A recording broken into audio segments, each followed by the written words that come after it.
ಆತ್ಮೀಯ H16 ನ್ಯೂಸ್ಗೆ ಸ್ವಾಗತ. ನಾನು ನಿಮ್ಮವ ಎಂ.ಐ.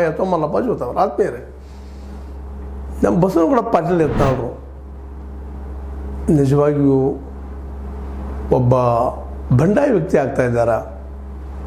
ಮಾನಸಿಕವಾಗಿ ಸಮತೋಲನ ಕಳೆದುಕೊಳ್ತಾ ಇದ್ದಾರೆ. ಯಾಕೋ ಏನೋ ಅವರೆಲ್ಲರೂ ವಿರುದ್ಧ ಹರಿಹಾಯೋದು, ಅದರಲ್ಲೂ ಮುಸ್ಲಿಮರ ವಿರೋಧದಂತೆ ಹರಿಹಾಯ್ತಾ ಇರೋದಂತೆ ಇರಲಿ, ಹಾಯಲಿ ಅವರು ಇಲ್ಲಂತಲ್ಲ. ಆದರೆ ತಮ್ಮ ಜೊತೆಗಾರರು ಅದು ತಮ್ಮ ವಿಚಾರಗಳಿಗೆ ವಿರೋಧವಾದವರನ್ನು ಅತ್ಯಂತ ಕನಿಷ್ಠ ಶಬ್ದಗಳಿಂದ ಮಾತಾಡುವಂಥದ್ದು ನಿಜವಾಗಿ ಅವ್ರಿಗೆ ಒಪ್ಪಂಥ ವಿಷಯ ಅಲ್ಲ. ಭಾಳ ದೊಡ್ಡ ವ್ಯಕ್ತಿತ್ವ ಬೆಳೆಸ್ಕೊಂಡವರು, ಒಬ್ಬ ಕೇಂದ್ರದ ಮಿನಿಸ್ಟರ್ ಆದಂಥವರು, ವಿಜಯಪುರದ ಶಾಸಕರು. ಭಾಷೆ ಹೆಂಗಿರ್ಬೇಕಪ್ಪ ಅಂತಂದ್ರೆ ಈಗ ಹಲವು ಸಲ ಮಾತಾಡಿದ್ದೀವಿ ಇದನ್ನು.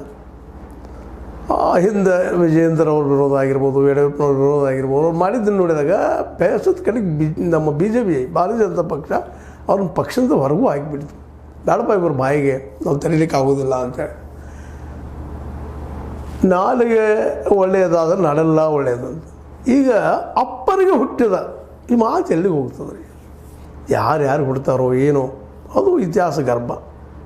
ಇನ್ನೊಬ್ಬರ ಇತಿಹಾಸ ಬಗ್ಗೆ ಕೆಣಕಿದ ಮೊದಲು ನಮ್ಮನ್ನು ವಿಮರ್ಶೆ ಮಾಡ್ಕೊಳ್ಳೋಂಥದ್ದು ಇವತ್ತು ಭಾಳ ಅದ. ಇಂಥ ಪ್ರಸಂಗದಲ್ಲೇ ಅಪ್ಪನಿಗೆ ಹುಟ್ಟಿದ್ರೆ ಬಂದು ಚಾಲೆಂಜ್ ಮಾಡೋದು. ಹೌದು, ಮುಸಲ್ಮಾನರು ಎಲ್ಲರೂ ಕುಡ್ಕೊಂಡು ಇವ್ರು ಮಾಡುತ್ತಿರೋಂಥ ದಾಳಿಗೆ, ನೋವಿಗೆ ಸಂಘಟಕ ವಿಜಯಪುರದ ಮುಸಲ್ಮಾನರು ಒಗ್ಗಟ್ಟಾಗಿ ಏನೋ ಒಂದು ಮೀಟಿಂಗ್ ಕರೆದಾರೆ. ಅದಕ್ಕೆ ಎಲ್ಲರಿಗೂ ಆಹ್ವಾನ ಮಾಡಿದ್ದಾರೆ. ಅದರಾಗ ವಿಶೇಷವಾಗಿ ಎಂ.ಬಿ. ಪಾಟೀಲರು ಇರ್ಬೋದು, ವಿಜಯಪುರದ ಇವರು ಉಸ್ತುವಾರಿ, ಅವ್ರಿಗೆ ಬರಲಿಕ್ಕೆ ಆಗದೇ ಹೋಗಿರ್ಬೋದು. ಆದರೆ ಇಂಡಿ ಮತ್ತು ನಮ್ಮ ಬಸವನ ಬಾಗೇವಾಡಿ ಶಾಸಕರು ಶಿವಾನಂದ ಪಾಟೀಲರು ಹಾಜರಾಗಿ ಅವರು ಖಂಡನೆ ಮಾಡಿದ್ದಾರೆ. ಇವರು ಭಾಷೆ ಖಂಡನೆ ಮಾಡಿದ್ದಾರೆ. ಅವರು ಮೊಹಮ್ಮದ್ ಪೈಗಂಬರ್ ಕುರಿತಾಗಿ ಇವ್ರು ಮಾತಾಡಿದ್ದು ಇರಲಿ. ಇವತ್ತು ನಾನು ಈಗ ಮಾತಾಡಿದ್ದು ನೀವು ಖಂಡನೆ ಮಾಡ್ಬೋದು, ಏನೋ ಮಾಡ್ಬೋದು, ಇಲ್ಲಂತಲ್ಲ. ಒಂದು ಧರ್ಮ ಗುರುಗಳು ಸ್ಥಾಪನೆ ಮಾಡಿಕೊಟ್ಟಿದ್ದಾರೆ. ನಾವು ತಪ್ಪು ಮಾಡಿದ್ದಕ್ಕೆ ಯಾರನ್ನೋ ಟೀಕೆ ಮಾಡೋದ್ರಲ್ಲಿ ಏನೂ ಅರ್ಥ ಇಲ್ಲ.